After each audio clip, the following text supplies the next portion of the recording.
Hello everyone and welcome to today's session. And today we'll be discussing the NCERT practice questions for the chapter Biodiversity and Conservation. This is the disclaimer. So what are the objectives of today's session? So today we will understand the basic concepts related to the chapter Biodiversity and Conservation by working through the NCERT practice questions. So these questions, they are based on some concepts. We'll discuss these concepts by discussing these practice questions. Okay, so today we are going to discuss the practice questions related to the chapter Biodiversity and Conservation. Let's begin with the first question. So first question is, according to IUCN 2004, the total number of described plants and animal species is. So let's have a look at the option. Option number is 2.5 million, option number B 1.5 million, option number C 3.5 million, and option number D is 0.5 million. So what will be the correct answer? Let's have a look at the explanations. So option number B 1.5 million is the correct answer. Let's have a look at the explanation.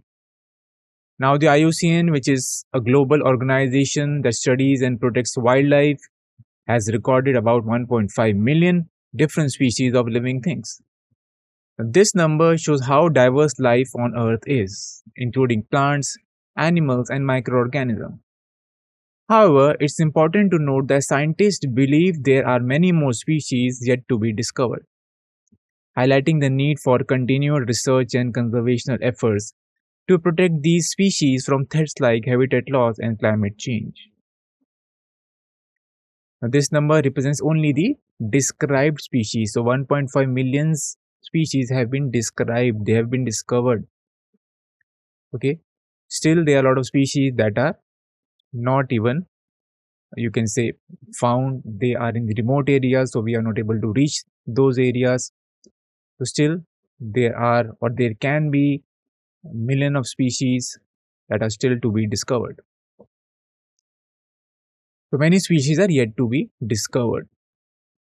Because Earth is home to a vast and diverse range of living organisms, and scientists have only explored a small fraction of the natural world. So this means that there are still countless plants, animals, and microorganisms that have not been identified, studied, or classified. Let's have a look at the next question. So next question is, which of these shows the highest species diversity? So let's have a look at the options. Option number 1 is insect, second is plant, third is mammal, fourth is birds. What will be the correct answer? Okay, here the correct answer is option number A, insects. Let's have a look at the explanation. Now, insects make up about 70% of all animal species, which shows how diverse and numerous they are in the animal kingdom. This high percentage highlights their significant role in ecosystem, as they are involved in pollination, decomposition, and serving as food for other animals.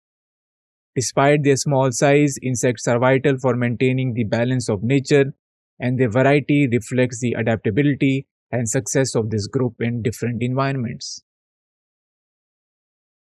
Out of every 10 animals, 7 are insects, which shows that insects make up a large majority of all animal species on Earth. Now, this highlights the incredible diversity and abundance of insects in the animal kingdom, as they belong to the class Insecta and are characterized by features like 3 body segments and 6 legs. Now, they show enormous diversification. This means the wide variety of life forms found in nature. Okay, specifically, if we consider the insect group, they are highly diversified. There are a lot of species of insects present on the earth. Here in this image, you can see the diversity of the insect. So you can see these insects, they have 3 pair of jointed legs. Okay, then you have butterfly also. Okay, some of the insects, they have wings as well. Okay, so there is a lot of diversity in the insect group. There are a lot of species present here. Okay, so this shows that they were able to adapt to the environment. Okay, and slowly they evolved. And this, okay, clear? Now let's move on. What percentage of global species diversity does India represent? So let's have a look at the option: 2.4%, 8.1%, 10.5%, and 5.2%. So what will be the correct answer? Let's have a look at the answer. Option number B, 8.1% is the correct answer. Let's have a look at the explanation. Now, India has 8.1% of global species diversity, which means it is home to a significant portion of the world's plant and animal species.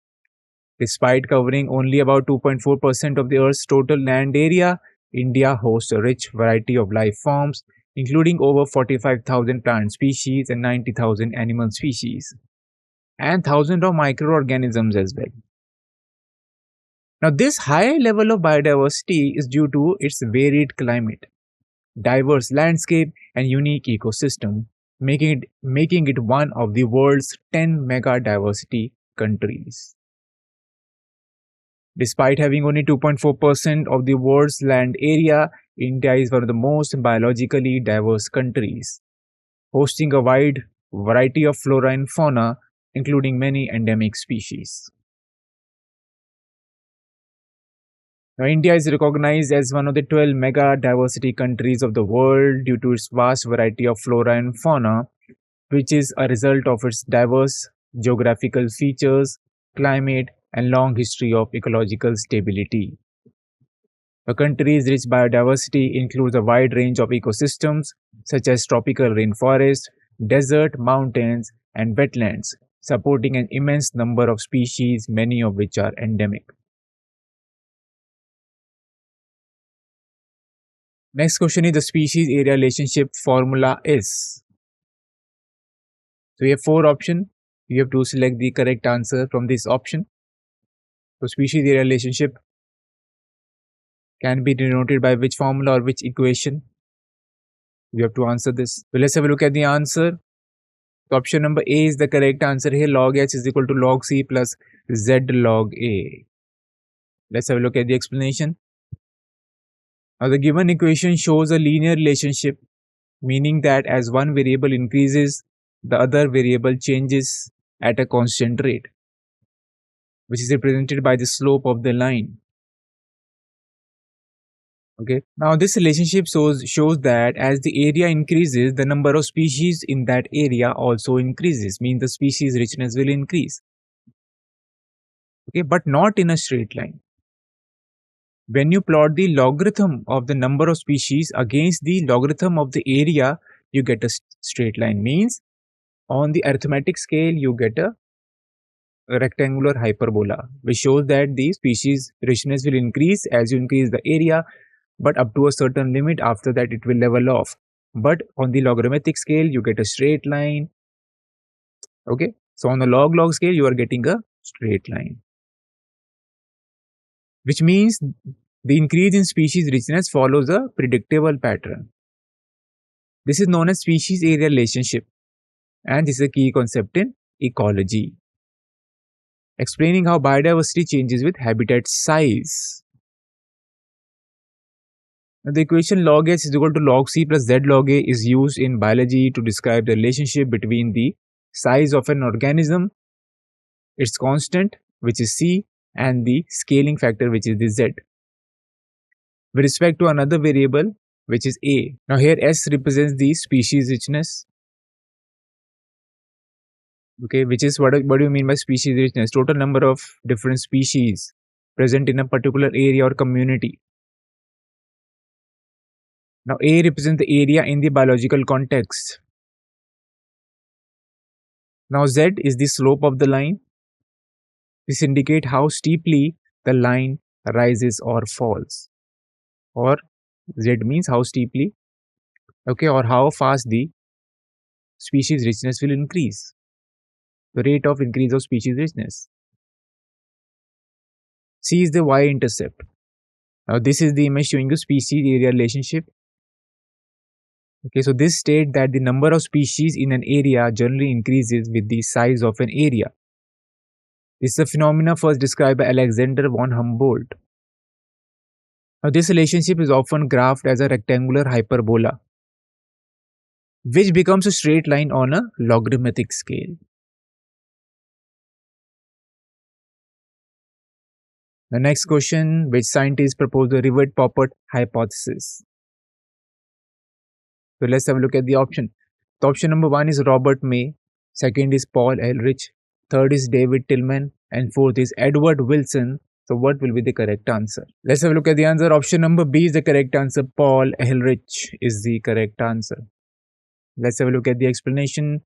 So Paul Ehrlich used the airplane analogy to explain how biodiversity is essential for the survival of life on Earth. Now, just as an airplane needs all its parts to function properly, okay.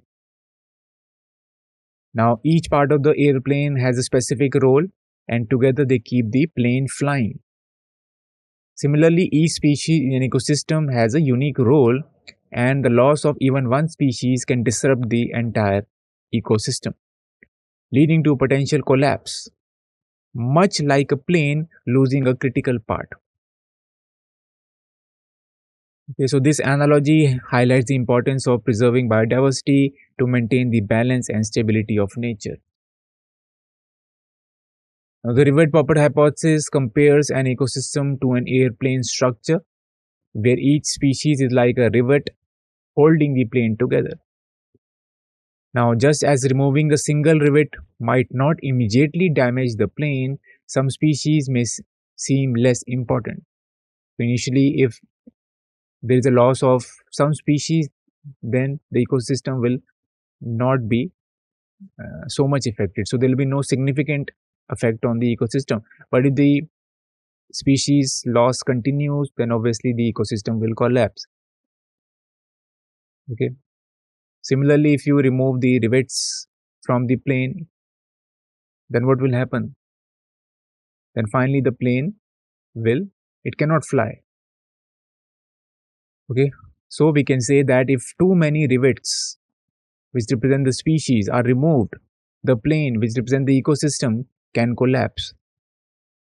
This shows that even seemingly insignificant species play a vital role in maintaining ecosystem stability. So if there is a continuous loss of species, then the ecosystem stability will be affected. Now in this analogy, each rivet on the airplane that we have discussed, uh, each rivet on the plane represents different species within the ecosystem. Now, when a few rivets which represent the species are removed, the airplane which represent the ecosystem may continue to function without immediate problems.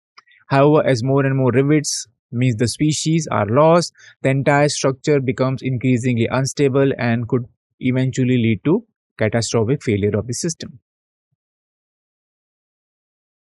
Next question, how many biodiversity hotspots are currently recognized globally? So let's have a look at the options. Option number A is 25, option number B is 30, option number C is 34, option number D is 40. So what will be the correct answer? Option number C, 34 is the correct answer. So let's have a look at the explanation. Now, a biodiversity hotspot is a region that has a large number of unique species, many of which are found nowhere else on Earth. And biodiversity is also under significant threat from human activities. So these biodiversity hotspots, they are losing their diversity as well, their species diversity as well at a very high rate.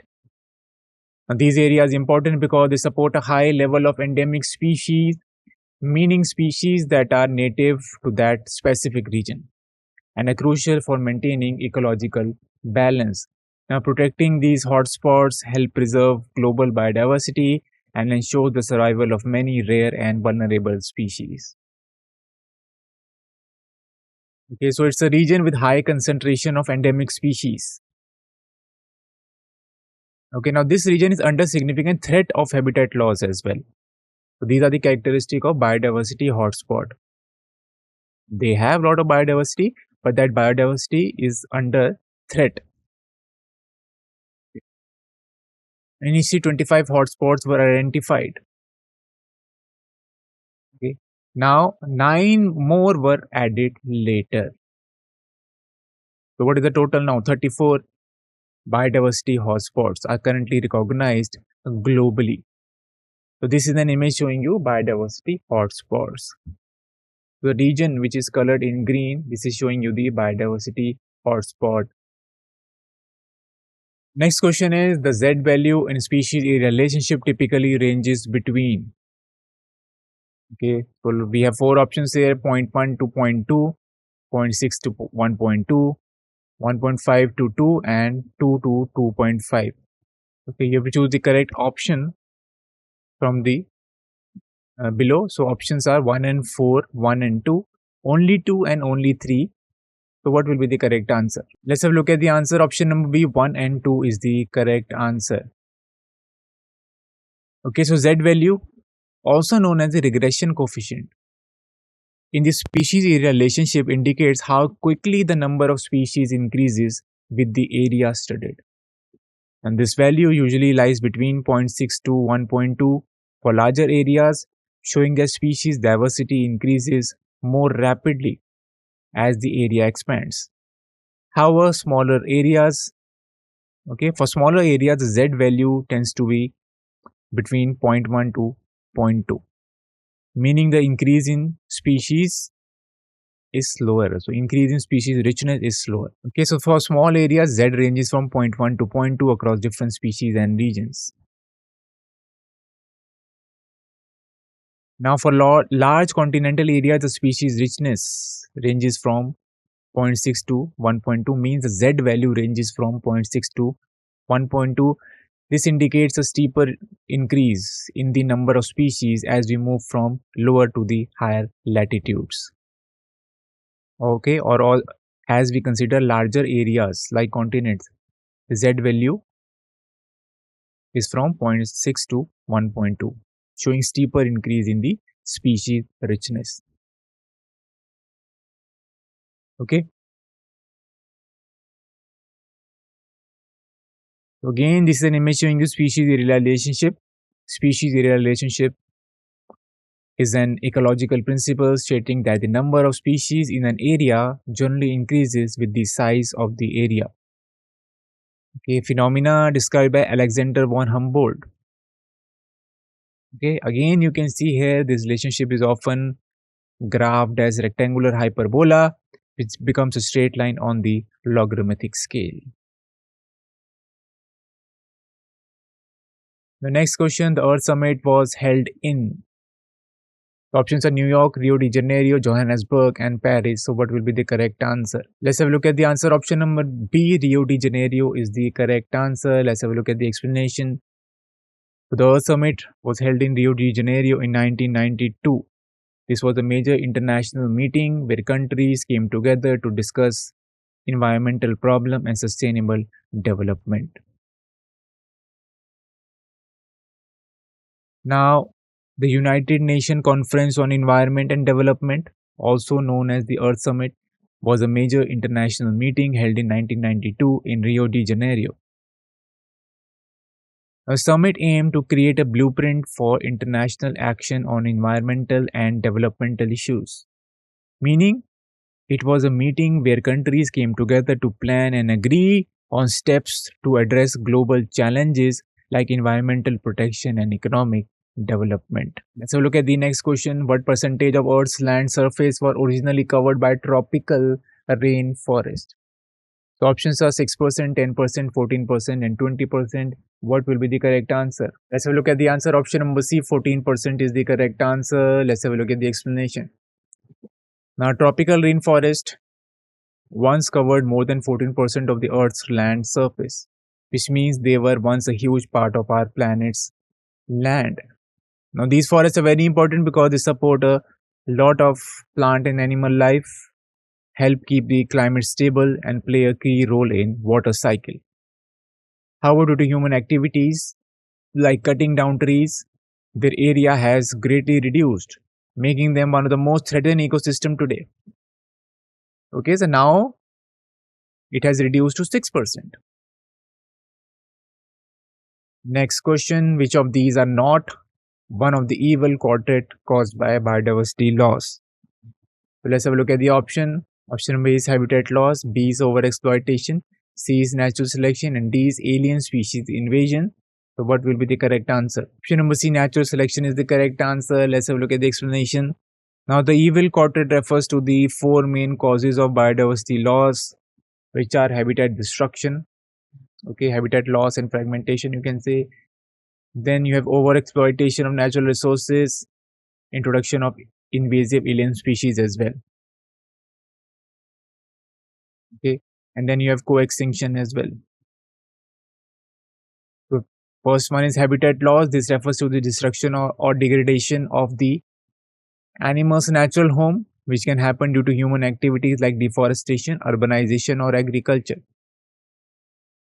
So this leads to a decrease in the available living space for plants and animals, making it harder for them to find food, shelter, and mates. Next one is overexploitation. So this refers to the excessive use of natural resources beyond their ability to regenerate, leading to their depletion and harming the environment. Next one is alien species invasion. This refers to the introduction of non-native species into a new environment, often through human activities, which can disrupt the local ecosystem by outcompeting native species for resources, leading to a decline or extinction of indigenous species and reducing biodiversity. The last one is co-extinction. This is when the extinction of one species leads to the extinction of another species that depends on it. For example, if a particular plant species disappears, the insects or animals that rely solely on it for food or shelter, they may also disappear. Now, this happens because the dependent species lose their primary source of survival. Okay, let's talk about the natural selection now. So, natural selection is a key process in evolution where organisms with traits that are better suited to their environment tend to survive and pass on their advantageous traits to their offsprings, leading to a gradual change in the species over time. So basically, those traits are selected by the nature, okay, which provide survival advantage. These traits are inherited in the next generation as well. These are passed on to the next generation as well. Okay. Now, natural selection explains how species adapt and evolve through generations. So it is not considered a primary driver of biodiversity loss caused by human activity. So natural selection is not a cause of loss of biodiversity. Okay, through natural selection, there is a evolution of the species, not loss of species. Next question: how many species went extinct in the last 500 years according to IUCN Red List? So let's have a look at the option. Option number A is 584, B is 684, C is 784, and D is 884. So what will be the correct answer? Let's have a look at the answer. Option number C, 784, is the correct answer. Let's have a look at the explanation. Now, the IUCN Red List 2004 shows that 784 species have gone extinct in the past 500 years, highlighting the significant loss of biodiversity due to human activities like habitat destruction, okay, climate change, pollution, overexploitation. Now, the 784 species that have gone extinct includes 338 vertebrates. Okay. Now, what are vertebrates? Vertebrates are animals with a very, very well developed internal skeleton. So these include fish, amphibians, reptile, birds, and mammals. Then 359 invertebrates. Okay, so these invertebrates do not have a backbone. This includes a wide variety of organisms like insects, worms, mollusks, and crustaceans. And then this also includes 87 plant. The next question: which country has more bird species? So let's have a look at the options. New York, 41° north, Greenland, 71° north, Colombia near equator, and India. So what will be the correct answer? Let's have a look at the answer. Option number C, Colombia, is the correct answer. Let's have a look at the explanation. So Colombia has most bird species among the options given, with nearly 1400 species, which makes it a biodiversity hotspot as well. So, this is because of its diverse climate ranging from tropical rainforest to high altitude Andean regions, providing various habitats and supporting a wide range of bird life. Okay, now let's look at the breakdown of the bird species number provided. So India have more than 1200 species of birds. This also showcases its rich biodiversity. Now the New York has 105 species and Greenland has only 56 species. Moving on to the next question. So next question is sacred groves are not found in which state?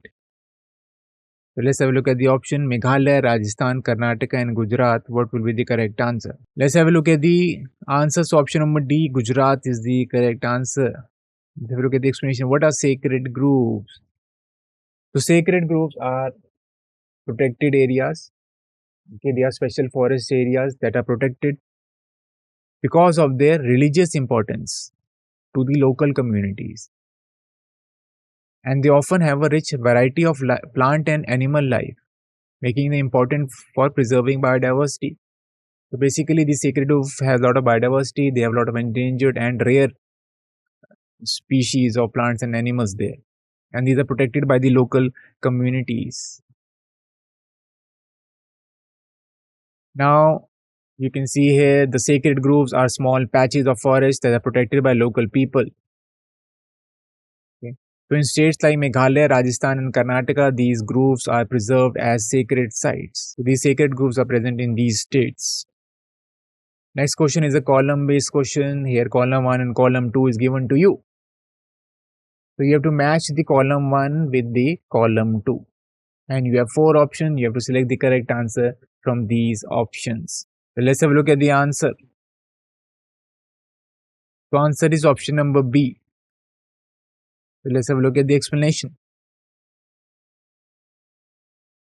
Now in situ conservation is basically conservation of the species in the natural habitat. For example, will be sacred groves. In sacred grove, the plants and animals means the wildlife is protected in the natural habitat.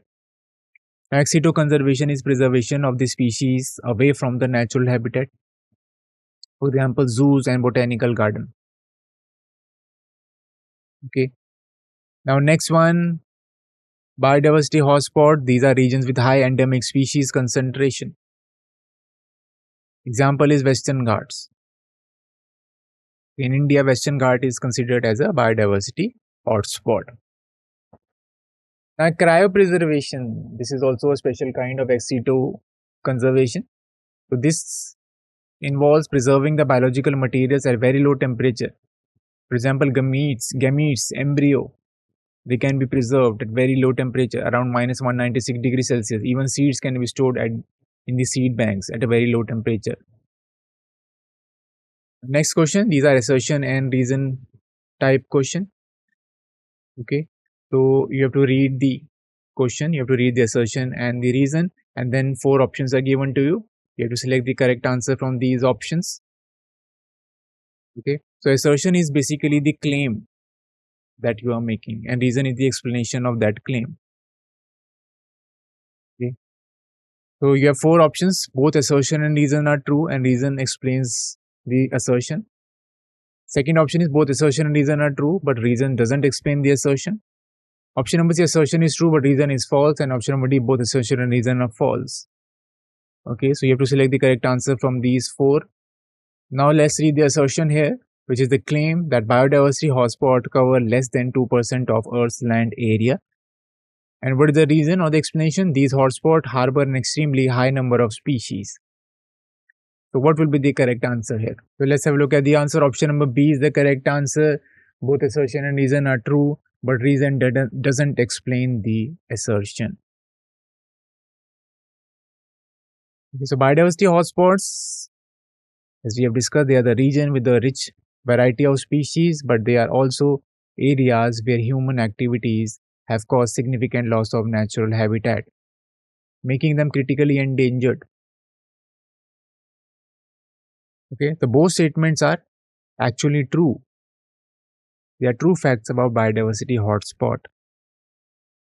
Now, the high species concentration is not the reason for the small land area coverage. So, the reason is not the correct explanation of assertion. Reason is saying these hotspots harbor an extremely high number of species, but this is not explaining the assertion. Assertion is that biodiversity hotspot cover less than 2% of the Earth's area. Both the statements are true, but reason is not the correct explanation of the assertion. Okay, in this image, you can see the biodiversity hotspots. Okay, various diversity hotspots. Next question again, this is an assertion reason question. So question is India has 3 biodiversity hotspots, and the reason is these are Western Ghats, Sri Lanka, Indo-Burma region and the Himalaya. So what will be the correct answer? You have to select the correct answer from these 4 options. Let's have a look at the answer. Option number A is the correct answer. Both assertion and reason are true, and reason explains the assertion. Means reason is the correct explanation of the assertion. So let's have a look at the answer. Now India has 3 biodiversity hotspots. This is true. Okay. And the 3 biodiversity hotspots are the Western Ghats, okay, Indo-Burma region and the Himalayas. In the image also you can see the biodiversity hotspots in India. So the red region, the region colored in red, this shows the biodiversity hotspot. Next question is a column based question here. So you have to match the column 1 with column 2. Okay, and you have given 4 options. You have to select the correct answer from these options. So what will be the correct answer? Let's have a look at the answer. Option number A is the correct answer here. Okay, so let's have a look at the explanation. Now, reduction of Amazon rainforest is an example of habitat loss. So A matches with the second in column 2. Now, Steller sea cow, this is extinct now, and this became extinct due to overexploitation. So B matches with the 3 of column 2. And then Lake Victoria faced alien species invasion of Nile perch. So Nile perch was an alien species there, okay, which competed with the native species.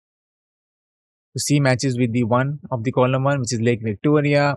And the last one is plant-pollinator relationship is an example of co-extinction.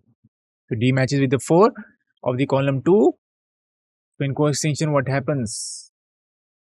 If there is an extinction of one, you can say species, the other species which is dependent on that species, that will also get extinct. Like in the case of host-parasite relationship or plant-pollinator relationship. So if the flower species, if the plant species disappears or it gets extinct, the pollinator like bees or butterfly that rely on it for its nectar and pollen may also face extinction because they lose their food source. Okay, so this is known as co-extinction. So in this image, you can see the Amazon rainforest. Okay, there's a lot of habitat loss going on there due to human activity. Then Steller sea cow, this is extinct now. This is a Nile perch fish, which is an alien species which was introduced in Lake Victoria. And then you have the last image which is showing you plant-pollinator relationship. The next question, again assertion reason question. So let's read the assertion now. Habitat fragmentation leads to population decline of certain animals. And the reason is large mammals and migratory birds require extensive territories for survival.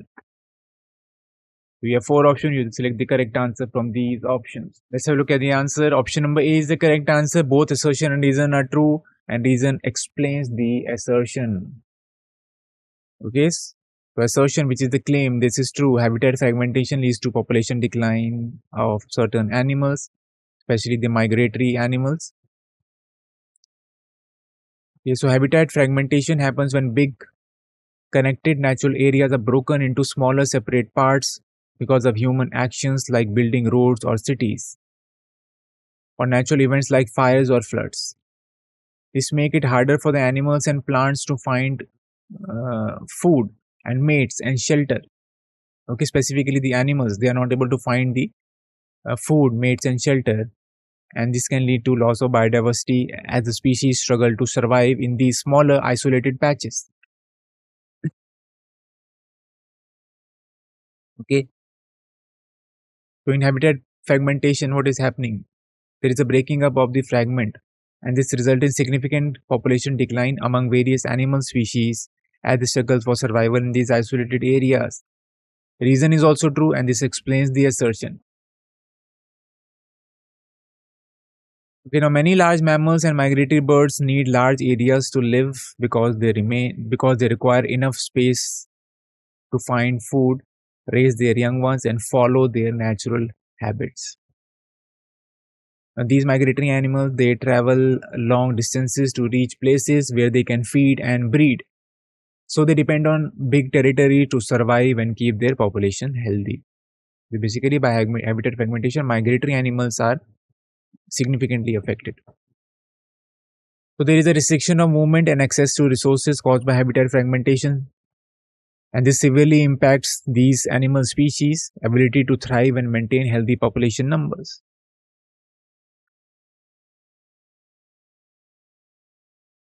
Okay, so with this we end this session. I hope your concepts were all clear, and this lecture was quite knowledgeable for you. Now we'll meet you in the next session. Thank you very much for listening.